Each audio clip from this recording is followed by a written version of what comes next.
Hello बच्चों, let's read this question. The question say that examine the following two structure for the anilinium ion and choose the correct statement from the one gives below. बच्चों यहाँ पर anilinium ion का structure given है, इसके regarding यहाँ पर चार statement है, इन चारों में से करेक्ट को आइडेंटिफाई करना है। तो सबसे पहले समझेंगे की कॉन्सेप्ट। अब की कॉन्सेप्ट क्या होगा बच्चों? स्ट्रक्चर ऑफ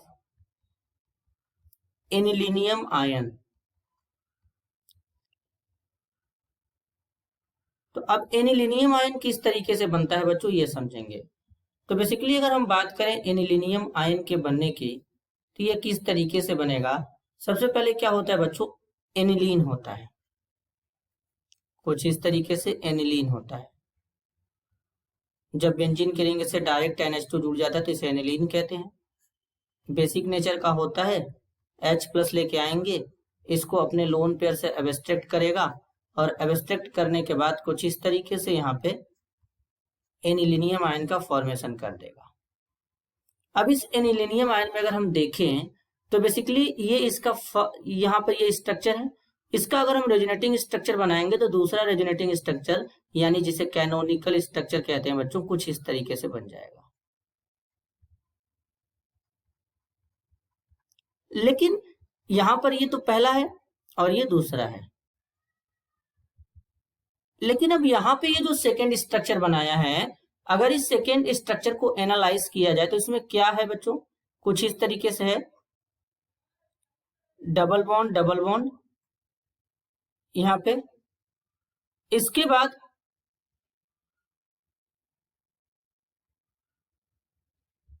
यहां पे क्या है, डबल बॉन्ड, पॉजिटिव चार्ज है यहाँ पे।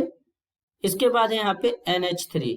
तो अगर हम इसमें देखें तो बेसिकली अगर हम इसको ओपन करें तो यहाँ पर इसके साथ में क्या करेंगे, 3 हाइड्रोजन इस तरीके से लगा देंगे। तो यहाँ पर हम देख सकते हैं बच्चों कि नाइट्रोजन ने कितना बॉन्ड बनाया है, 5 बॉन्ड बनाया है। मतलब इसके वैलेंस शेल में कितने इलेक्ट्रॉन होंगे, 10 इलेक्ट्रॉन होंगे, क्योंकि एक बॉन्ड में 2 इलेक्ट्रॉन, जो कि बच्चों पॉसिबल ही नहीं है। नाइट्रोजन 5 बॉन्ड नहीं बनाता है क्योंकि इसके पास कोई वैकेंट d ऑर्बिटल नहीं है। तो इसलिए बेसिकली ये हमारा एक्सेप्टेबल नहीं है। Second is not an acceptable canonical structure because nitrogen has 10 valence electron. जिसका जो सेकेंड एक्सेप्टेबल स्ट्रक्चर बनेगा वो कुछ इस तरीके से बनेगा बच्चों, जो यहाँ पर बनाया गया है।